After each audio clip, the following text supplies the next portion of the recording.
Bonjour cher Gérald. Bonjour Mathieu. Alors en quoi un oreiller mal choisi peut-il affecter la qualité de notre sommeil ? Choisir un oreiller, c'est fondamental. On va y passer 8 heures par jour, enfin 8 heures par nuit en principe. Peut-être que nos auditeurs sont encore la tête sur l'oreiller. Et la tête, elle doit être bien positionnée. Et donc l'oreiller, c'est fondamental pour trouver le sommeil. Donc avant le sommeil, c'est fondamental pendant le sommeil parce que ça va déterminer la position et donc le sommeil réparateur. Et au réveil, ça va éviter d'avoir des douleurs ou les cervicales en compote. Donc ça détermine la position et en fonction de sur le dos, sur le ventre ou sur le côté, d'ailleurs qui est plutôt la meilleure position pour dormir, eh bien c'est cet oreiller qui va donner cette position et donc la capacité de récupérer en termes de sommeil. Alors Gérald, est-ce qu'il peut y avoir d'autres répercussions sur notre organisme ?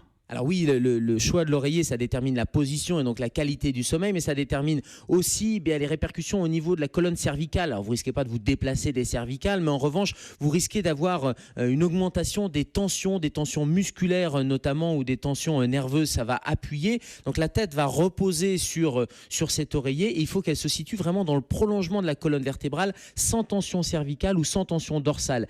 Exemple, vous dormez sur le côté, si vous avez des épaules larges, mais il va falloir bien choisir l'oreiller et notamment un oreiller un peu épais, 12-13 cm, de façon à ne pas à venir combler le creux de l'épaule et à ne pas venir casser ou appuyer. En revanche, si vous êtes plutôt menu et que vous dormez sur le côté, il faut choisir un oreiller un peu plus fin, 8-9 cm, de façon à être dans le prolongeant et de ne pas avoir de cassure. Alors ça, c'est l'oreiller qu'on met sous la tête et juste pour les dormeurs avec l'oreiller qui se met devant, c'est une mauvaise solution. L'oreiller, il est sous la tête et on ne le prend pas dans ses bras pour s'endormir. C'est technique votre histoire. Alors comment bien le choisir ? Alors, on vient de parler de l'épaisseur, c'est important, ça doit être adapté à la morphologie, mais il y a aussi la forme. La forme, c'est en fonction de la place dans le lit. Si vous avez un grand lit ou un plus petit lit, ça va déterminer là aussi la place qui vous reste pour dormir finalement.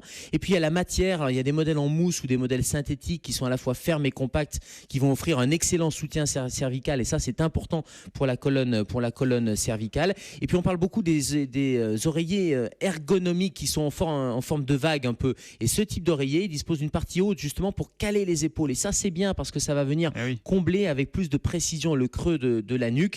Et si en plus il est en latex 100% naturel, il sera hypoallergénique. Donc ça sera très bien parce que ça peut diminuer un peu les risques d'allergie qui peuvent perturber là aussi le sommeil. Eh bien merci docteur Gérald Kierzek pour tous ces conseils. On vous retrouve de 11h30 à midi sur Europe 1 pour Questions de santé.